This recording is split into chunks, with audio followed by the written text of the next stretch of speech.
the skill that finally unlocked momentum. For a long time, progress felt just out of reach. They were working hard, learning constantly, and doing everything they were supposed to do. Yet something wasn't moving. Effort was there, discipline was there, but momentum refused to follow. This story begins at the moment they realized what was missing wasn't time, luck, or opportunity. It was a single skill they had underestimated. We often believe momentum comes from action. Do more, try harder, push longer. But in today's world, where careers are less linear and more self-directed than ever, momentum often comes from something far quieter, something internal, something most people never intentionally develop. Their days were full but scattered. They jumped between tasks, ideas, and responsibilities, hoping one of them would finally click into place. Learning felt endless. Progress felt temporary. Every step forward seemed to reset back to zero. And slowly, frustration took root. Not because they weren't capable, but because nothing seemed to compound. At first, they blamed circumstances, timing, market conditions, lack of support. But deep down, they sensed a harder truth. Others with fewer advantages were moving faster, not because they knew more, but because they moved differently. They focused differently. They committed differently.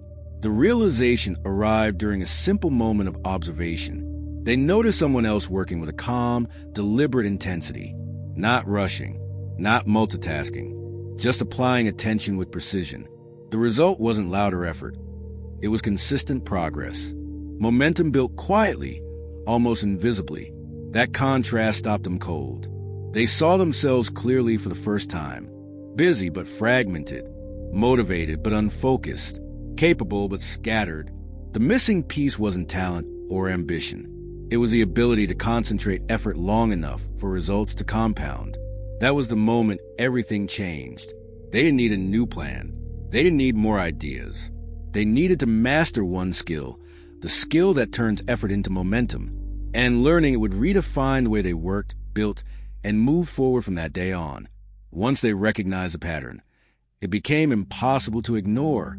Their days were filled with motion, but very little direction. Attention was constantly divided.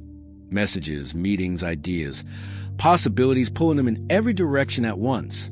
They were always active, always responding, yet rarely moving something forward completion. The skill they had underestimated was focus, not the kind that lasts a few minutes, but the kind that stays with a problem long enough to change it. They realized how often they abandoned effort just before it could compound. Switching tasks felt productive, but it quietly reset progress every time. Momentum never had a chance to build. The conflict surfaced quickly. Focusing deeply meant saying no. No to distractions, no to constant availability, no to the comfort of feeling busy. It meant choosing fewer things and committing to them fully. And that felt risky. What if they focused on the wrong thing? What if opportunities were missed? The fear of narrowing attention fought hard against the need for depth. Still, they decided to experiment. One project, one clear goal, one protected block of attention each day. At first, it felt uncomfortable, restless, almost boring. Their minds searched for stimulation, for novelty, for escape. But they stayed with it. Day after day, something subtle began to change. Progress stopped resetting. Problems started yielding. Ideas deepened instead of multiplying. The work began to stack on itself. What once felt slow suddenly felt inevitable. Momentum didn't arrive as a burst. It arrived as quiet traction. They noticed how confidence shifted as well. Not the loud kind, but a grounded certainty that comes from seeing effort pay off. The frustration they once carried began to dissolve, replaced by a sense of control they had never felt before. The skill that unlocked momentum wasn't speed. It was sustained focus. And once they experienced what that kind of focus could create, they realized how many years they had spent mistaking movement for progress. As focus became a daily practice, the conflict shifted from external distraction to internal resistance. Staying with one thing long enough to matter exposed emotions they had previously outrun with busyness. Doubts surfaced. Impatience crept in. The urge to pivot returned whenever progress felt slow.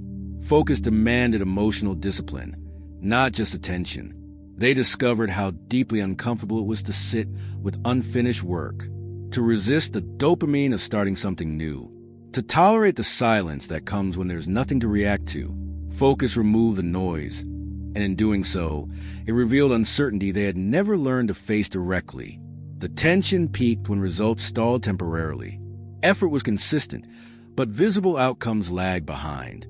Old habits whispered that it was time to switch direction, try something else, chase momentum elsewhere. This was the moment where focus either breaks or becomes transformative. They almost quit, but instead of changing course, they stayed. They refined instead of restarting, adjusted instead of abandoning. They trusted the process they had committed to, even without immediate proof it was working. That choice marked the emotional turning point. Slowly, unmistakably, things began to shift. Not dramatically, but measurably. Work that once felt fragile became solid. Ideas matured. Systems formed. Others started to notice. Not the effort, but the results. What had once required constant motivation now ran on consistency. The realization hit with clarity. Momentum isn't built by intensity. It's built by patience, by returning to the same problem with improved understanding, by allowing progress to compound quietly while others chase novelty. In that moment, they understood why focus felt so rare. It requires sitting through discomfort long enough for clarity to emerge. And most people never stay that long. Once focus became non-negotiable, everything else began to reorganize around it. Their time felt different. Their energy felt cleaner. Decisions became simpler because attention was no longer scattered. They stopped chasing momentum and started generating it. The results spoke quietly at first. Projects reached completion instead of stalling halfway.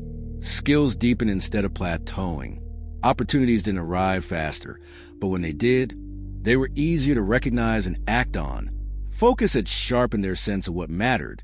What surprised them most was how sustainable the progress felt. There was no burnout, no frantic urgency, just steady movement forward. Momentum built not from pressure, but from alignment between effort and intention. The work finally had weight. It stayed. Looking back, they realized how often they had mistaken potential for progress. Ideas felt exciting, but execution was what changed their trajectory. Focus turned effort into leverage.